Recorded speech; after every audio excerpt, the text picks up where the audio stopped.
Thank you so much, everyone, for still staying with us. It's good to know you are still there. We're now moving on to the conversation proper, and that's talking about tackling food insecurity. Let me give you a little bit of the background. In view of recent threats to food security in the southwest, governments of the region have resolved to adopt adequate measures to ensure that the people are not adversely affected in the medium to long term. Commissioners and special advisors for agriculture across southwest states affirmed their resolve to ensuring food abundance in the region. And that is what we shall be looking at this beautiful morning. I'm not alone in the studio. I have a guest in the house. Is a public health nutritionist, Mr. Victor Uyinwola. It's good to have you here this morning. Thank you so much. Yes, talking about food security, we know that food is something that we all cannot do without. And when you now talk about food security, people are saying it's because of population. Some said we neglected agriculture because of the oil boom. Why do you think we are having food insecurity? Let me start by the definition of food insecurity itself. Food security is a situation whereby we have safe, nutritious, and availability of food for all people year in, year out. So the opposite happens to be food insecurity. A situation we have the non-availability of food year in, year out. And these rest on 4 pillars before you can say a nation is food secure, or a household is food secure, or a country is food secure, individual is food secure. That means that person must have accessibility to food. And that has to do with the physical access to food, the food in store, in the farm, home gardening and the likes, and the economic access to food in terms of financial prowess and financial capacity to get the food, the safe and the nutritious food for healthy life and daily physical activities. The second aspect happens to be in terms of availability. There should be food available at any point in time, and that one happens to goes in the line of the grain reserves that we see in Nigeria and all other developed and developing countries. Also, it has to do with utilization. That's the third pillar, the utilization of food. That means when food is being processed, at the home stage, in the industry, to several forms that is being embedded with macronutrients and the micronutrients that are essential for daily activities. Let me butt in here. We have land in Nigeria, we have arable land, we have good land. But do you think we are actually optimizing what we have? Are we using it to our own advantage? Though actually, we're using it to a certain extent, but there's still the need for improvement. And that one happens to be the number one focal area, which happens to be our Land Reform Act. The land tenure system, though it has been vested upon the state governments and the local governments to allocate lands for people who are interested in farming and livestock businesses. But when you go in deep, when you go to those rural settlements, you see that those reforms are not being fully enacted. We still have strives and rifts between families. The land tenure system needs to be upgraded, and then policies, most especially monitoring and evaluation, needs to be put in place. In the last how many years now, Nigeria have been talking about diversification into the agricultural sector, but it's like up till now we are still struggling with it, because can Nigeria produce enough, let alone export enough to other countries? We can.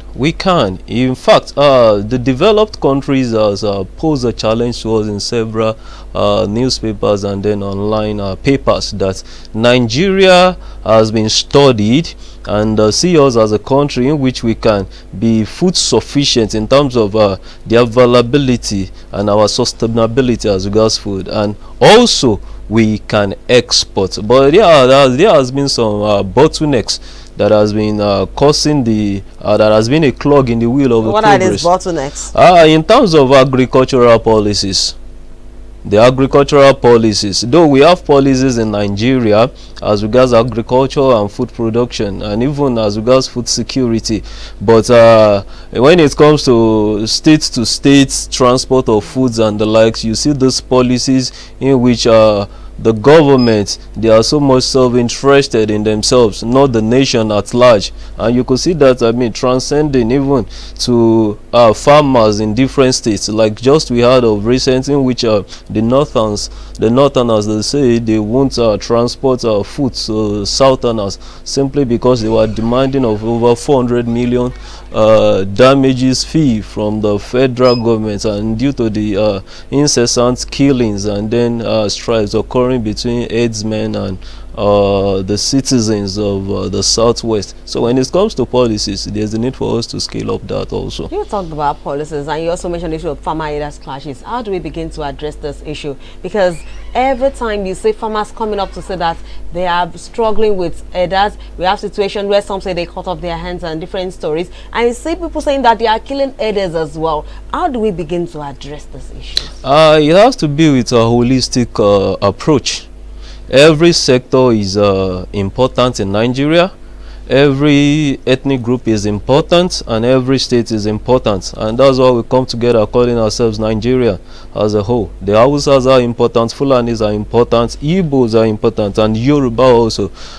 They are also important. So the honors still lies on the government, because one of the responsibility of good governance is for you to provide an economic thriving situation for your country, and then for you to have a listening ear to the masses, irrespective of the differences, and create a room whereby there will be coexistence of peace. So the government, there must be all hands on deck. It must be a form of holistic approach, and we must be realistic and truthful whenever we are handling crisis. Some people have said that ranching might be the way to go. Do you support the issue of ranching? Yeah, ranching is a very good way to go, but for ranching to be in existence, definitely for the northerners or some people saying that okay, ranching is a no way to go, they also must be listened to and hear from them to know their grievances. But ranching is a good way to go. Okay, so having said that, people are saying that this, what happened in last 1 week, is a wake-up call for people in the southwest to know that they have to embrace agriculture. We have been known that agriculture is a mainstay of the southwest. At what point did things change? What can we do to put in more seriousness when it comes to the agricultural sector? Okay, the words has been said by several governors of each state. Ondo State has said his own, Oyo State has said his own, Osun State has said his own. It's a wake-up call, and it's a timely wake-up call. Thank God, though actually it's so pathetic that it's occurring in a situation like this, but actually we can still say that it's a wake-up call for them all. There are so many things that can be put in place to make this thing, to make the reform a success. Number one, the Land Reform Act. There should be monitoring, close monitoring and evaluation of the system, because a system that lacks close monitoring and evaluation, it tends to fail. So close monitoring and evaluation, I've been saying this often and often, and I will still continually say this till we see the new Nigeria that you and I want and the masses want. Close monitoring and evaluation is quite essential for the land reform system. Number two that can help is in terms of the role of science and technology. We now live in a world in which we have effect of climate change. We have variations in weather pattern and the likes. The role of science and technology goes a long way, in which our research institution that has to do with agriculture, livestock, and everything that people consume, they have been given much collaboration to come up with crops that will be yielding to the environment in which we are now, that has been affected by majorly human activities. Well, we actually seen that result, because we have so many research institutes in Ibadan as it were. But do we have that physical result to show for it? There are some results to show for it. Like for example, IITA as an example has come up with some genetically modified crops and the likes, but there's still the need for us to wake up. You know, one thing about the population is that the population is growing at a faster rate, and we need to keep at pace with the growing population. But in terms of food production and the likes, we're still lagging behind as a developing country. So there's a need for us to close the gap. And that takes me to the issue of youth in agriculture. Because we discover that a lot of times we still have the older people, the aged men and women in agriculture. A lot of youths are busy chasing white collar jobs. And those who are into agriculture who are youth, they are saying that where is that enabling environment? They need loans and there is no forthcoming. So what do you think we can do to encourage more youths to go into agriculture? There's so many things that we can use to encourage youth to go into agriculture.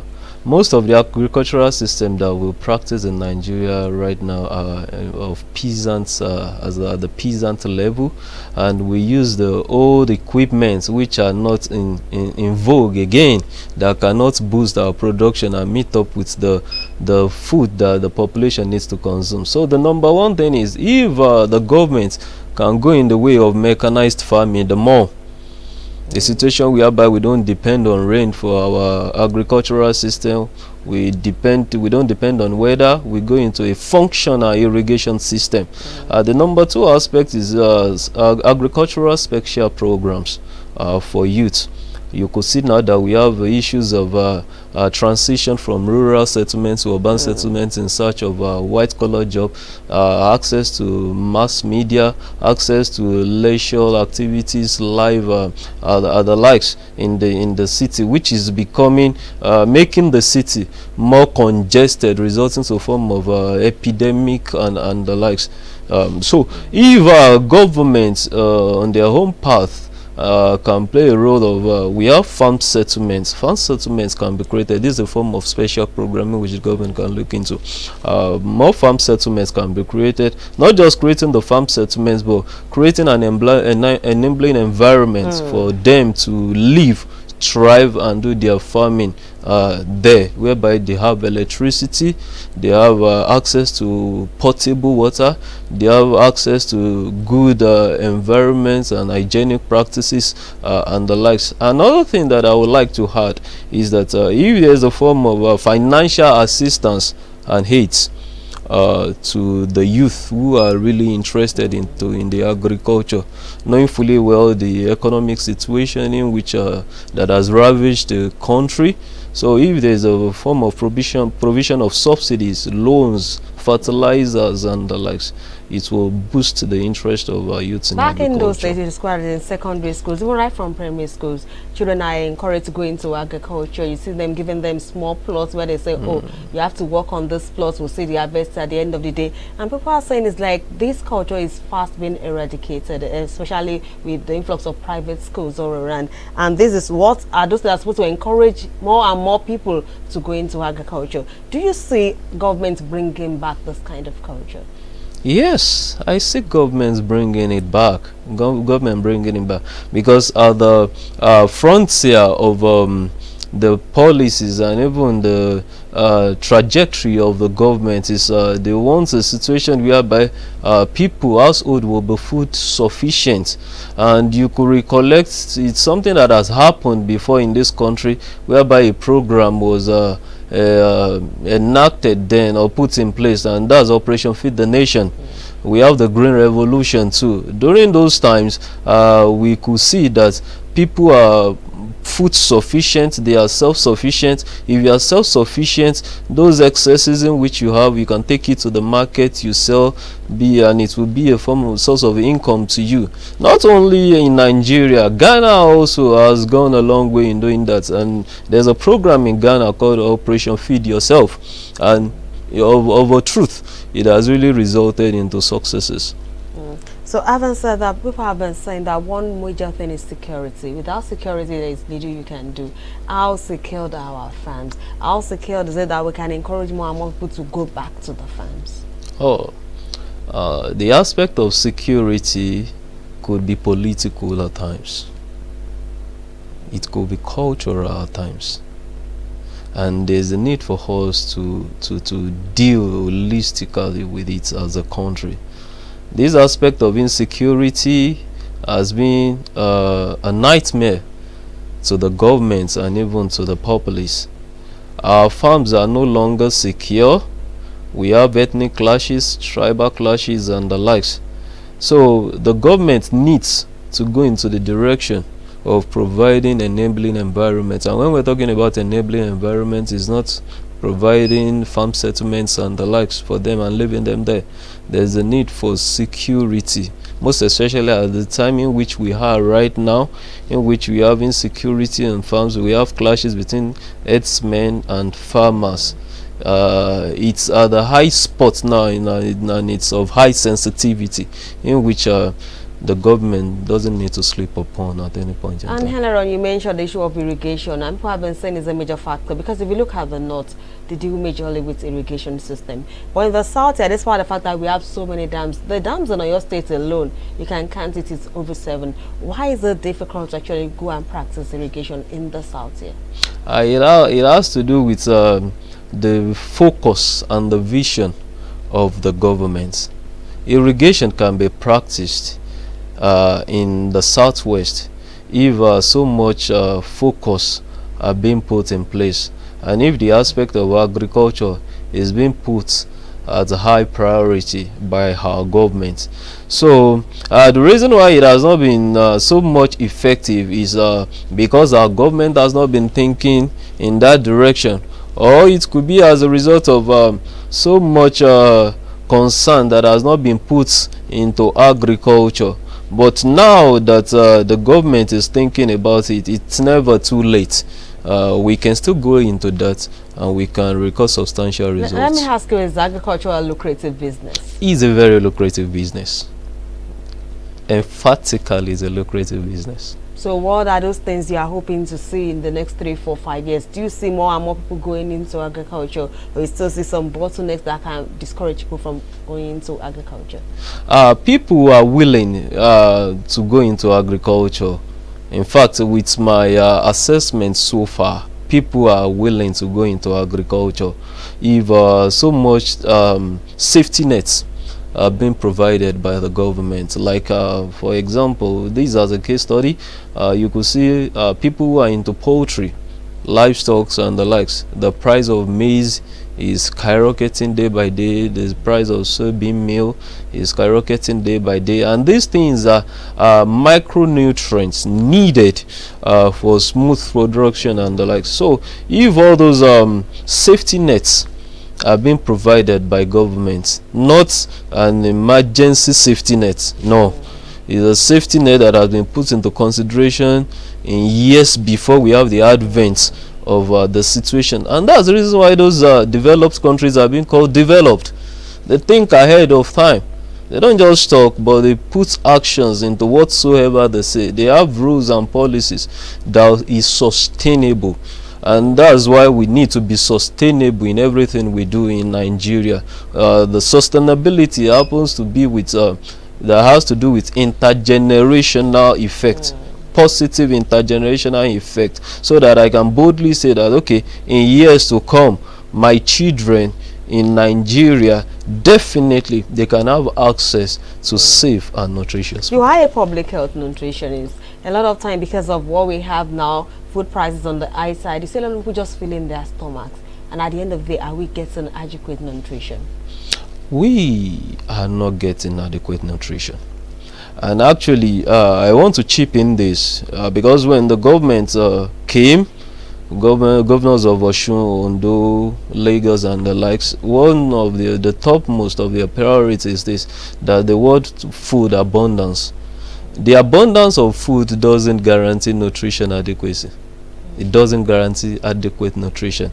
When foods are selected and being eaten in right proportion, in terms putting macronutrients, micronutrients, safe and for healthy life and physical activities, when it's being put in place, that's when we can say we are nutritionally adequate. For example, if it were to be that they are looking into the aspect of, okay, we want food abundance, and they go into production of maize alone, or cropping system that has to do with maize alone, at the end of the day, the masses there will be a kind of double burden of malnutrition. You know, a lot of times people say that, oh, I want to get adequate nutrition, but I do not have that money. Are there things we can still combine together that they do not cost too much and will still get enough nutrition? Yes. And that one happens to be has to do with nutrition food fortification and the likes. There are so many nutrition specific programs that we can put in place in terms of food fortification, food supplementation, exclusive breastfeeding, and the likes. I could remember vividly when my cousin was being bathed then, and it happens to be a situation whereby the family are not so financially buoyant. I could remember then the pap was given to the child, and the form of supplement in form of crayfish, fish, grounded granules and the likes was given and mixed with the pap. That is a form of food supplementation to cater for those micronutrients that could result into eating hunger at the end of the day. So it has to be cost effective, a situation whereby people can be able to buy it, and it will not pose threat to the pulse of the masses. And that takes me to the issue of the school feeding program that the federal government embarked upon, because they said that a lot of children are malnourished, and it's actually discouraging them from coming to school, because when you do not have food in your stomach, how do you even listen in class? So they established the school feeding program. But how sustainable is this? How will you assess that program? The school feeding program tried its possible best, but there's still room for improvements, come what may. We'll still continually improve irrespective of the government of the day that we have, because one of the major function of government is being improving day by day, by keeping abreast of what is happening. School feeding program is a multi-sectorial system, is intersectorial, but there had been issues with sectors connecting together. That's why we don't have a smooth pace of the school feeding program. So the intersectorial approaches need to be worked upon. A situation whereby they have the same vision, they have the same focus, though they are coming from different angle. The agriculture is coming from a particular angle, the health is coming from a particular angle, nutrition is coming from a particular angle. So there is a need for this good intersectoral collaboration. And also the reason why it has not reached the effect in which we called for or we aspire for is as a result of inadequate planning. Not to school feeding program alone, it also happens in some developing countries too. There should be adequate planning for a program, and for every form of nutrition program there should be a kind of a continuity, and that happens to do with nutrition surveillance. And before this program was enacted, I don't know if there's a form of nutrition surveillance for those children. Is it true that what they really need is what you are giving to them? But is it not enough to give them balanced diets? Because I saw here guys saw some things in their food nation. Yes, there's the need for a balanced diet or them being nutritionally adequate, but what is the proportion being given to them? And who are those people that are the aims of discharging this food to them? Do we have nutritionists involved in the program? Do we have dietitian involved in the program? And these are the people that belongs to the arts for that sustainable project. So if we have nutritionists, we have dietitian, and the likes are the heart of that program, and they are being functional as expected, definitely we have a good result. So if you also advise the federal government, how do you think we can achieve food security in Nigeria? We can achieve food security in Nigeria through this following means. One, the land tenure system. The land is the most treasured asset.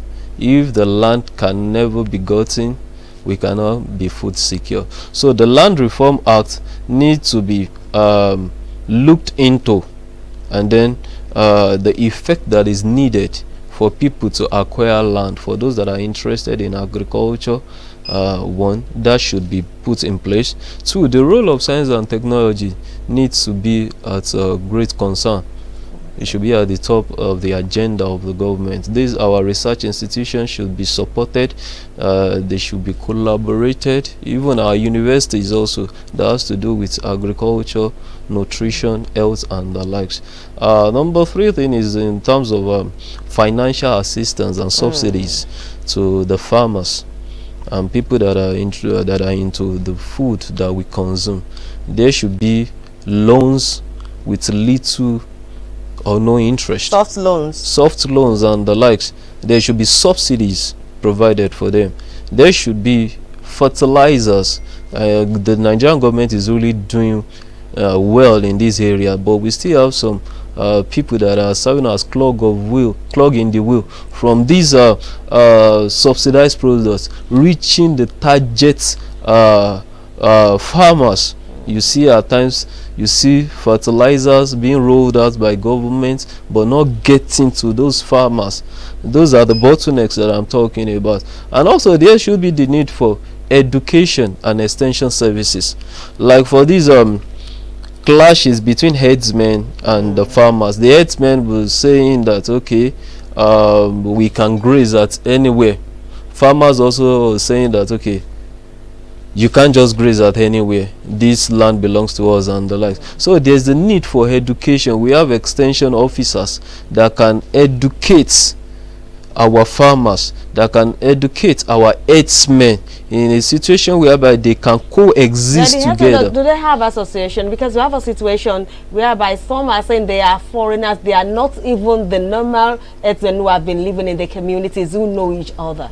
They have association, like the amalgamated food crops and but does it cover cattle all breeders. of the herdsmen? Because some of them are foreigners that are not even members of this registered association. And that has to do with our Nigerian immigration system.